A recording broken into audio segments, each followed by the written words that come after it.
everybody, Beth Helvey, Michael Saunders and Company. I hope everybody is doing great today. Yesterday was an icky, gross, yucky day, and today is beautiful. Welcome to Florida. It's kind of how we do things around here. So I have a closing coming up next week, and I wanted to tell you all about something that's going on with the sale. It is a condo. And the listing agent was concerned because we hadn't actually signed off on some stuff on the condo addendum. Now, when you have a contract, you have different addendum that are attached to the contract, and they are considered part of the contract. You have the condo addendum, lead-based paint, homeowners association addendum. If it's a short sale, there's a different set of addendum for that, and all of this stuff, and it's considered attached to the contract. Okay, so in this condo addendum,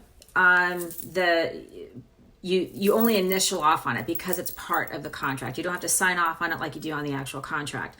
And it covers certain things like, is buyer approval required? Well, in pretty much every condo association I personally know of in our area, yes. And what that means is that, hi Reed, what that means is when buyer is buying a property within a condo association, there is a formality that one must go through. The buyer has to go through an interview. Now, the interview isn't like in some areas, and I know like in New York and other areas, there's co-op interviews and they get kind of time-consuming and complicated. This is really a formality. What it does is you'll have somebody, typically a board member, call you and say, have you read the rules and regulations? Have you read the Q&A? Have you read all the documents, and do you understand them? And you go, yes, if you do, or no, if you don't. And then that's your opportunity to ask questions. Hi, Joseph. And then what'll happen, good, Joseph, how you doing? And then there'll also be possibly and probably a credit check. The reason they do this, and if you're getting a loan, your lender knows this, so it's not going to throw you out of whack, okay? The reason they do this is because you have condo fees. They want to make sure that whatever your monthly or quarterly fees are, you actually can pay them. And they are allowed to do that separate credit check, even though you may or may not be getting a loan. Hi, Tori. So, and if you're not getting a loan, quite frankly, if I were them, I would definitely do it too. So the interview is a formality, okay? And it can be done over the phone. As a matter of fact, oftentimes it is done over the phone, and it's oftentimes done by a board member. It's not necessarily done by the association running the condo. It's oftentimes done by a board member because the board members have certain roles in which they must play, and they are usually the ones doing this. And sometimes what they'll do is say, okay, Mr. and Ms. Buyer, you do understand that you can't have a pet, but it must be over 30 pounds. It can't be over 30 pounds. You do understand that you can do this, you can't do that. You just go yes and no. And because sometimes what they'll do is they'll reiterate things that have come up in the past or issues or commonly asked questions. And that's the purpose of the interview. It's a formality. Once that interview is done, we get the information from the condo association to the closing agent, and then that part is done and we can move on with the rest of your closing. So it asks a lot of questions. It'll ask exactly what the fees and assessments are. And the estoppel, which is the information we get from the association once the interview is done, will match this, okay? You as the seller must provide this information. You must provide exactly what your fees are, not, oh, I think I pay so much a month. You'd be surprised that people don't know what their fees are. A lot of people don't. And how often they're paid. If there's more than one fee, because sometimes you'll have a condo fee and then a master association fee, you must provide that information as well. We've got an area here in town where there is a master association fee of $178 a year, and you'd be surprised at how many people don't include that in their documentation. Now, here's the part that my particular seller had a problem with. I've got the buyer. Hi, Joanna. One of the things on there is there's a part where it says that the buyer requests documents. We tick that before we send it back. And then there's a part under it that says that the buyers received the documents and on what date. And the seller in this particular transaction was upset with me because we didn't fill out that we'd received them. Well, we didn't. We didn't receive them from the seller. I sourced them out.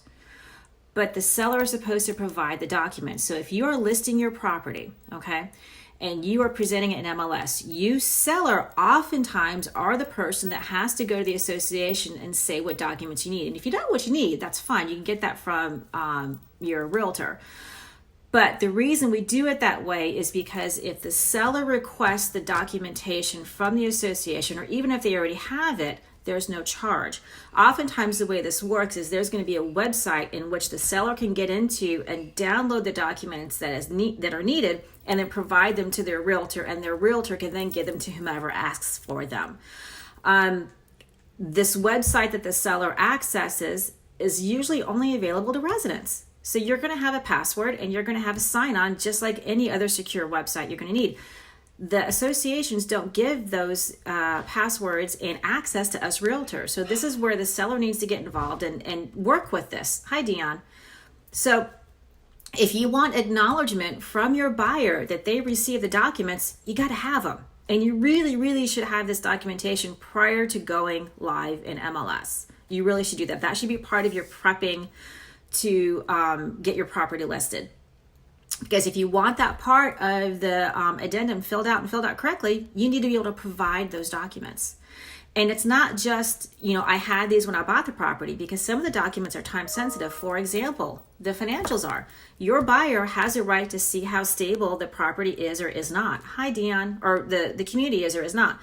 They have a right to see the previous year's financials and the prospected or the budget for the current year we're in, and to know if there's any possible upcoming assessments and if there's anything in the works going on that people are talking about. That is stuff that you need to have prepared before you go live. This seller didn't. So that documentation wasn't filled out. We're not going to fill that out and check it off, as it were, until we get all that documentation. And getting documentation from this particular association was difficult anyways. So those are the things that you need to do. If you are in an association and you are selling your property and you do need to provide documentation, it's really in your best interest, sellers, if you get this before you go live. Your realtor can tell you what documents that we need. There's 5 that we need, and your realtor can tell you what they need. They can write them out for you. They can even sit next to you in front of the computer while you pull them out. But this is stuff that we have to do. It makes the transaction go so much more smoothly. And there are things that your buyer is gonna need to know.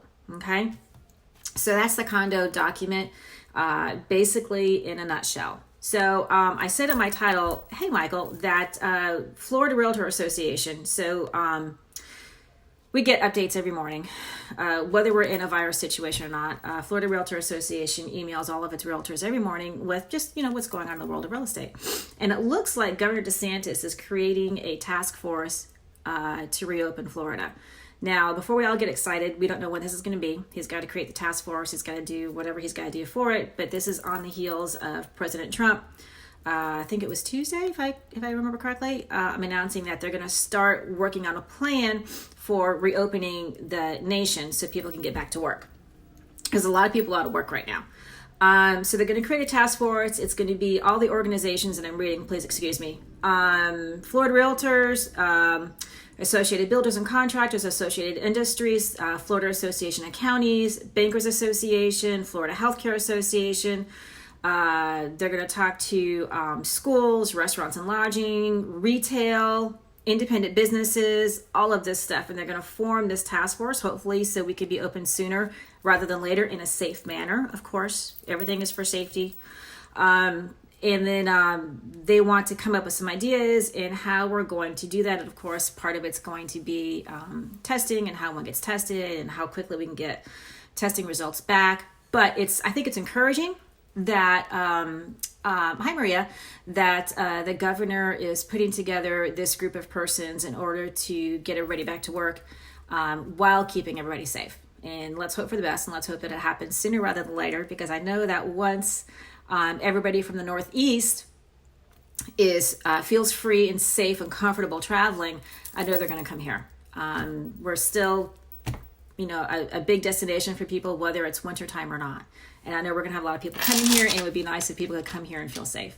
So that's it in a nutshell. As I get more information on what the governor is doing for reopening the state of Florida, of course, I'll present it and I'll post it. That was my basic information on the condo doc. So we're going to get back into doing regular real estate stuff. If you have any questions on how that works, DM me or throw it in the comments, and I'm happy to answer any questions that I possibly can. If I can't, of course, I'll find someone who can answer it for you. But in a nutshell, if you have a property that is in a condo association or a homeowners association that has documentation that the buyer is supposed to acknowledge and read, then you need to make sure you have it preferably before you go live in MLS. And it's really not that hard to get. This particular association was difficult, but we were also dealing with a change in management. So you throw that kind of into the mix and it does make it a little bit more difficult. But the sellers typically have access to all of this stuff online in their portal for their community and can usually download everything. So I hope y'all have a great day. I think we're supposed to be warm again today and it's going to be sunny. We got a few clouds out there and it's breezy, but of course it's Florida. We're always breezy. If you can get out and maintain social distancing and get some vitamin D, I encourage you to do so.